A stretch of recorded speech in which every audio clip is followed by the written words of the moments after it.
السلام علیکم، بسم اللہ الرحمن الرحیم۔ ناظرین، ہم سب جانتے ہیں کہ اس دنیا میں مرد اور عورت کی جنس کے علاوہ ایک تیسری جنس بھی پائی جاتی ہے، جسے اردو میں خواجہ سرا، ہجڑا، خسرا جبکہ عربی میں مخنث کہا جاتا ہے۔ اب سوال یہ پیدا ہوتا ہے کہ اللہ پاک نے قرآن کریم میں اشرف المخلوقات میں شامل اس تیسری جنس کو کیوں مخاطب نہ کیا؟ شادی شدہ جوڑے کون سی ایسی غلطی تخلیق کے وہ عیب ہیں جو اللہ نے ان میں سے ایسے رکھے ہیں جیسے ہم بعض لوگوں کو انسانی اعزاز سے معذور پاتے ہیں؟ یہ نقائص امتحان کے لیے انسان میں رکھے جاتے ہیں۔ ایک انسان جو کہ معذور ہونے کے باوجود کامل عقل شعور رکھتا ہے تو اس کا امتحان صبر کا امتحان ہے۔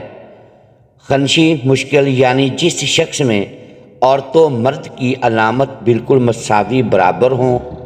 کسی لڑکے یا لڑکی کا نکاح شرعاً جائز نہیں، البتہ خنشی غیر مشکل یعنی وہ خنشی کہ جس میں مردانہ قومی اور علامات غلطیاں کرتے ہیں کہ ان کے ہاں خواجہ سرا پیدا ہو جاتے ہیں۔ کیا خواجہ سرا سے اسلام میں شادی کی اجازت دی گئی ہے؟ آئیے چلتے ہیں پہلے سوال کے جواب کی طرف۔ بے شک اللہ پاک ہی ساری کائنات کا خالق و مالک ہے، پھر ایسے کیسے ہو سکتا ہے وہ اپنی مخلوق میں اس تیسری جنس کا ذکر انداز کر دے؟ یہ محض ایک غلط فہمی ہے جو کہ مذہبی اور معاشرتی اکابرین نے ہمارے اندر پیدا کی ہوئی ہے۔ آئیے اس مسئلے کے حل کے لیے مشہور سائنسدان ہیری کلین فلٹر کی تھیوری کو دیکھتے ہیں۔ اس نے ایک بیماری دریافت کی جس کا نام اس نے اپنے نام پر یعنی کلین فلٹر سینڈروم رکھا۔ اس بیماری کے مطابق عورت اور مرد کی طرح خواجہ سرا کوئی تیسری جنس نہیں ہے، بلکہ یہ ایک جسمانی بیماری ہے۔ اللہ تعالیٰ نے انسان کو مرد اور عورت کے ہی روپ میں پیدا کیا ہے، لیکن جس طرح دیگر پیدائشی بیماریوں کی وجہ سے بچہ اندھا، گونگا اور بہرا پیدا ہو سکتا ہے، تو اسی طرح کروموسومز ایکس اور وائی کی تعداد کے عدم مطابقت کی وجہ سے بچے کی جنس کا تعین بھی نہیں ہو پاتا، جس سے بچہ پیدائشی طور پر اب نارمل پیدا ہو جاتا ہے۔ ہر انسان میں 23 کروموسومز کے جوڑے پائے جاتے ہیں اور ہر جوڑ 2 کروموٹین پر مشتمل ہوتا ہے۔ اس طرح مجموعی طور پر ایک انسان میں 46 کروموٹین پائے جاتے ہیں۔ بعض اوقات کروموسومز کی تبدیلی کے وقت مردوں میں ایک زائد کروموٹین ایکس پیدا ہوتا ہے۔ اس طرح مردوں میں 46 کی بجائے 47 کروموٹین بن جاتے ہیں۔ سائنسدانوں کے مطابق ہر 500 میں سے ایک مرد یہ 47واں کروموٹین پیدا کرتا ہے، اور بچے کی پیدائش کے وقت اگر یہی 47واں کروموٹین باپ کی طرف سے ایکس ایکس یا ایکس وائی کی شکل ہوتا ہے۔ یہاں یہ بات واضح کر دیں کہ ماں کی طرف سے ہر صورت میں ایک ہی کروموٹین ایکس آتا ہے، جبکہ باپ کی طرف سے ایکس اور وائی دونوں میں سے کسی ایک نے آنا ہوتا ہے۔ لیکن اگر بدقسمتی سے باپ کی طرف سے ماں کو دونوں ایکس اور وائی کروموٹین مل جائیں تو پھر وہ ماں کے ایکس کے ساتھ مل کر ایک ایسا بچہ پیدا کرتے ہیں کہ جس کی ساری زندگی سزا بچے اور ماں کو دی جاتی ہے، جبکہ یہ تحفہ تو باپ کا ہوتا ہے۔ لیکن اسلامی نقطۂ نظر سے امام ابو الفرا طرطوسی کتاب تحریم الفواحش میں حضرت ابن عباس رضی اللہ تعالیٰ عنہ سے ایک روایت نقل کرتے ہیں۔ حضرت ابن عباس رضی اللہ تعالیٰ عنہ نے فرمایا کہ ہجڑے جنات کی اولاد ہیں۔ کسی نے حضرت ابن عباس رضی اللہ تعالیٰ عنہ سے دریافت کیا کہ یہ کیسے ہو سکتا ہے؟ تو آپ رضی اللہ تعالیٰ عنہ نے فرمایا کہ اللہ تعالیٰ اور اس کے رسول صلی اللہ علیہ وآلہ وسلم نے آدمی کو حالت حیض میں بیوی سے مباشرت کرنے سے منع کیا۔ جب آدمی حالت حیض میں بیوی کے پاس آتا ہے تو شیطان عورت کی طرف آدمی سے پہلے پہنچ جاتا ہے۔ اس لیے ہمارے پیارے نبی حضرت محمد مصطفیٰ صلی اللہ علیہ وآلہ وسلم نے فرمایا کہ جب تم میں سے کوئی اپنی بیوی کے پاس جائے تو دعا پڑھ لیا کرے، اور وہ دعا ہے اللہ تعالیٰ کے نام کی مدد سے اے اللہ ہمیں شیطان سے محفوظ رکھ اور ہماری اولاد کو بھی شیطان کے شر سے محفوظ فرما۔ تو اس طرح شیطان انسان کو کوئی نقصان نہیں پہنچا سکتا۔ قرآن کریم کی سورہ الشورى میں اللہ اپنی حاکمیت بیان کرتے ہوئے ارشاد کرتا ہے کہ بے شک اللہ آسمان اور زمین کی حکومت اللہ ہی کے لیے ہے، وہ جو چاہتا ہے کرتا ہے، وہ جسے چاہتا ہے بیٹا عطا کرتا ہے اور جسے چاہتا ہے بیٹیاں، اور جسے چاہتا ہے ملا جلا عطا کرتا ہے، اور وہ جسے چاہتا ہے بے اولاد رکھتا ہے۔ وہ تو جاننے والا اور قدرت والا ہے۔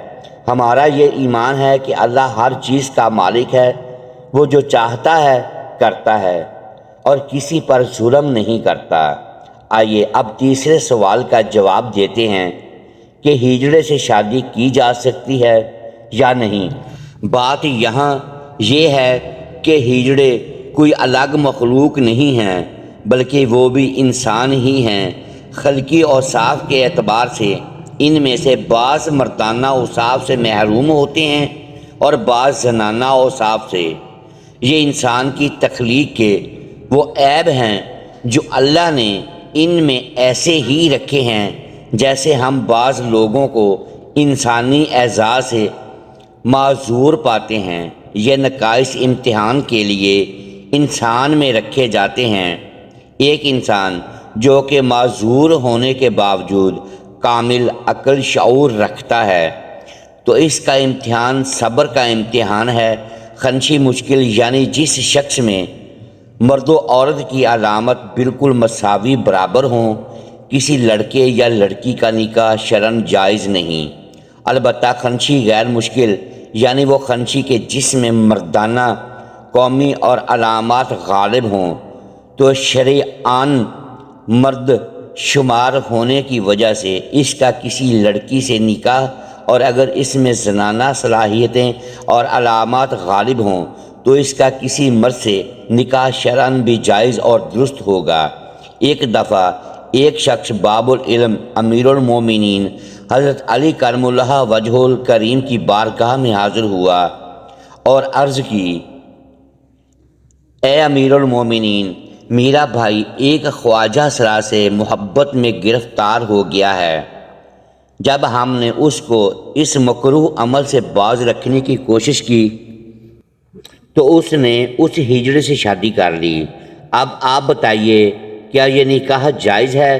جب یہ معاملہ حضرت علی رضی اللہ تعالیٰ عنہ کے سامنے پیش کیا گیا تو آپ رضی اللہ تعالیٰ عنہ نے خواجہ سرا سے دریافت کیا کہ تمہاری مشابہت مرد کی طرح ہے یا عورت جیسی ہے؟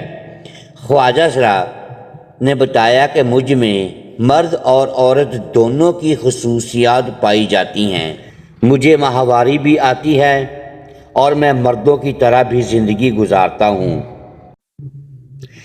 ایک دفعہ ایک شخص نے وصیت کی کہ اس کے 17 اونٹ اس کے 3 بیٹوں میں اس طرح تقسیم کیے جائیں کہ میرے بڑے بیٹے کو کل تعداد سے آدھے اونٹ ملیں، منجلے کو کل اونٹوں کا تیسرا حصہ، جبکہ سب سے چھوٹے بیٹے کو کل تعداد کا 9واں حصہ ملے۔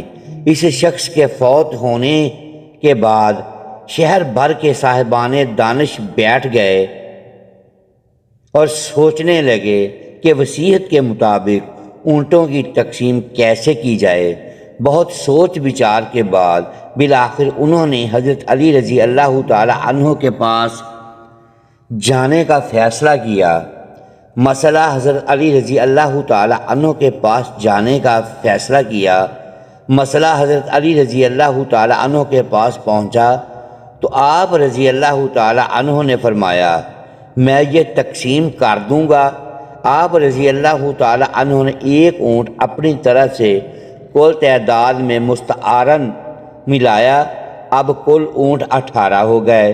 پھر آپ رضی اللہ تعالی عنہ نے یوں تقسیم فرمائی کہ جیسے کل اونٹ 18 ہوئے تو پہلے بیٹے کو کل اونٹوں کا آدھا حصہ 9 اونٹ دیے، اور درمیانی بیٹے کو 1/3 6 اونٹ دیے، اور تیسرے کو 9واں حصہ 2 اونٹ دیے۔ اس طرح کل اونٹ تقسیم شدہ 17 ہوئے۔ اس کے بعد آپ رضی اللہ تعالی عنہ نے اپنا ادھار دیا ہوا اونٹ واپس لے لیا۔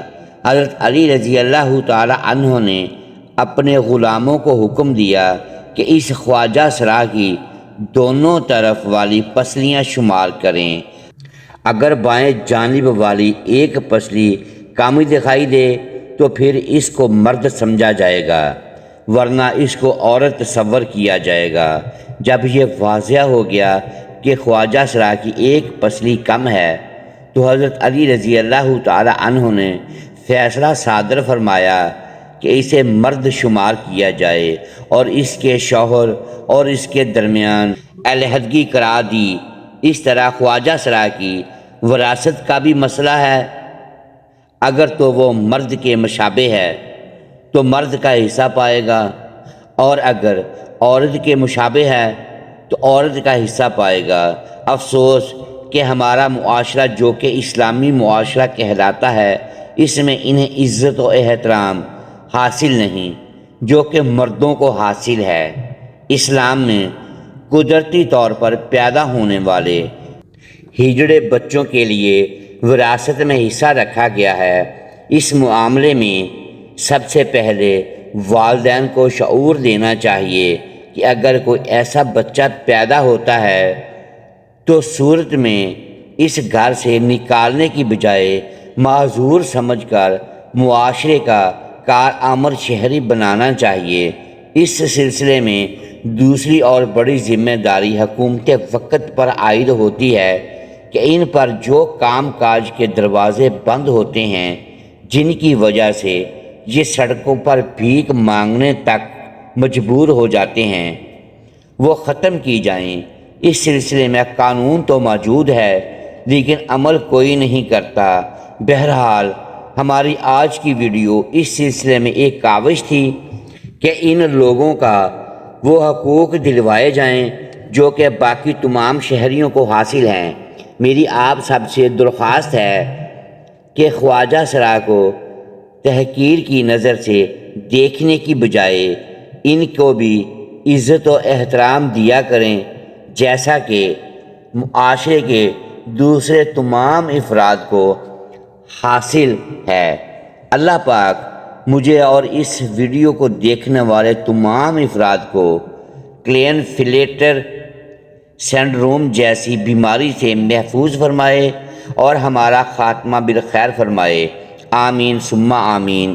ناظرین کمنٹ باکس میں اللہ کے 99 ناموں میں سے ایک نام ضرور ٹائپ کیجئے گا۔ محترم ناظرین، امید ہے آج کی یہ ویڈیو آپ کو پسند آئی ہوگی۔ ناظرین گرامی، اگر اس ویڈیو میں دانستہ یا دیدہ دانستہ الفاظ کی درستگی ہم نہیں کر پائے تو ہم آپ سے معذرت خواہ ہیں اور اللہ کے حضور معافی کے طلبگار ہیں۔ محترم ساتھیو، ویڈیو کو لائک کیجیے اور اپنے چینل کو سبسکرائب لازمی کیجیے اور بیل آئیکن پریس کر دیں تاکہ ہر نئی آنے والی ویڈیو آپ تک بروقت پہنچ سکے اور ہماری حوصلہ افزائی ہوتی رہے۔ شکریہ، اللہ حافظ۔